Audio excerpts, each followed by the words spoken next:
Eala heads to Melbourne for Kooyong Classic. Filipino tennis ace Alexandra Eala will play in her final build-up for the Australian Open at the Kooyong Classic in Melbourne. The exhibition tournament is set from January 13th to 15th. The field also includes retired netter and now commentator Daniela Hančićova, as well as world number 121 Priscilla Hahn of Australia and number 69 Donna Vekic of Croatia. Eala and Vekic just battled at the ASB Classic round of 32 last Tuesday, with Eala eking out a come-from-behind win, 4-6, 6-4, 6-4. After the Kooyong Classic, Eala will make her Australian Open debut on January 18th. Meanwhile, Eala pocketed a prize money of $12,331, or more than P731,000, for her semi-final finish at the ASB Classic in Auckland, New Zealand. Eala yielded to Chinese Wang Xinyu, 7-5, 5-7, 4-6, in their semi-final clash on Saturday. Aside from the money, Eala also 98 ranking points, 83 net gain, for a total of 1159 that will give her a new career high of 49th at the Women's Tennis Association (WTA) rankings. That's one notch higher than Eala's previous career best and 4 higher than her current ranking. I just want to thank every single one of you for your support, taking the time and effort out of your day to be there and cheer me on with the other girls, said Eala in a Facebook video by ASB Classic. It means so much, especially at this time of the year. I couldn't thank you more, and I had such a fun time playing here in Auckland, and I hope I can be back next year. Times the plane cut through the sky like a clean forehand down the line, steady and precise, carrying Alexandra Eala toward Melbourne. Below the clouds, oceans folded into one another, islands dissolving into blue memory. Above them, the future waited, sunlit courts, the hush before a save, the unmistakable thrum of a tournament that signaled beginnings. For Eala, the Kooyong Classic was more than a stop on the calendar. It was a threshold. She had learned early that tennis is a language spoken in moments. The click of heels in a quiet hallway before a match. The elastic snap of strings as a racket is tested. The way sweat gathers at the base of the neck in the Australian summer. Honest and unforgiving. Kooyong, with its manicured grass and its history steeped in champions, spoke that language fluently. Legends had passed through here, carrying their ambitions like passports stamped with belief. Now, Eala arrived with her own. Melbourne greeted her with light. Not the harsh glare of noon, but the golden openness of a city that understands sport as ritual. From the airport to the courts, eucalyptus shadows slid across the road, and the air carried a faint saltiness from the bay. January had a way of stripping things to their essence. There would be no hiding from heat, from nerves, from expectation. At Kooyong Lawn Tennis Club, the grass courts gleamed as if polished by memory itself. They were alive in a way hard courts never quite managed. Springy, quick, demanding. Grass did not forgive hesitation. It rewarded commitment. Every step mattered. Every bounce asked a question. Eala walked the grounds with a quiet attentiveness. She noticed the way sound traveled differently here.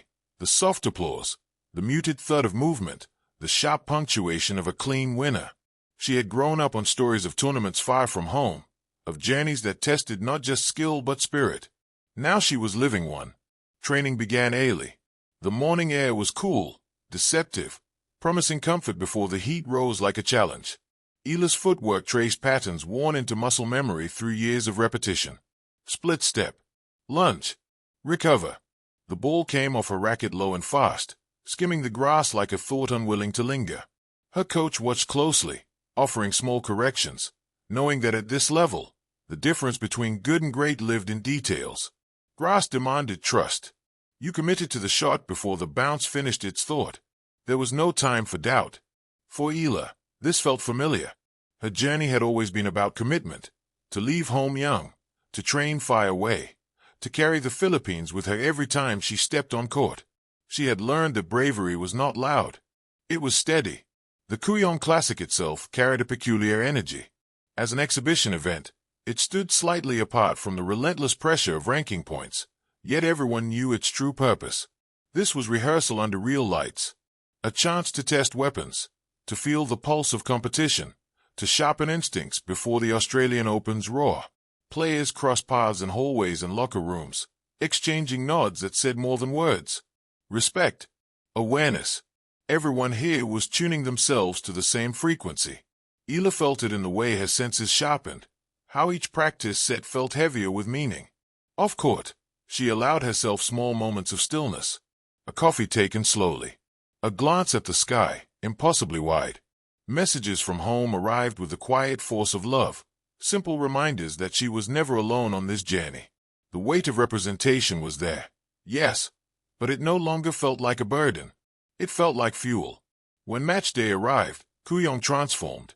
Spectators filled the stands, close enough to hear breath catch, to see expressions flicker between points. There was an intimacy to it, a reminder that tennis, at its heart, was a conversation between player and bull, witnessed by those willing to pay attention. Eala stepped onto the grass with purpose. The court felt different now, alive, responsive, ready to answer. As she bounced the ball before her first serve, the world narrowed. Past and future folded into the present moment. Toss. Reach. Strike. The rally unfolded with the quicksilver unpredictability of grass. Points were shorter, sharper. Eala moved forward, taking time away, trusting her instincts. When she missed, she adjusted. When she succeeded, she stayed grounded. This was not about perfection. It was about learning, absorbing, becoming. Between games, she glanced around the club, the stands, the trees, the subtle nods from those who knew what it took to stand here. Kooyong was not a destination, it was a passage, a place where players discovered what still needed work, and what was already strong enough to rely on. As the match progressed, so did her confidence. Not the fragile kind that depends on outcomes, but the deeper kind rooted in preparation. Whatever the score, she felt herself growing into the space she occupied. Melbourne had a way of doing that, demanding authenticity, rewarding courage. When the final point ended, applause washed over the court, warm and sincere. Eala acknowledged it with a quiet smile. She knew this was only the beginning of her Australian summer. Ahead lay bigger crowds, louder courts, higher stakes. But Kooyong had done its job. It had reminded her why she was here. Later, as the sun dipped and shadows stretched across the grass, Eala packed her bag and took one last look at the court. The lines were already fading back into ordinary green, as if nothing extraordinary had happened. But she knew better.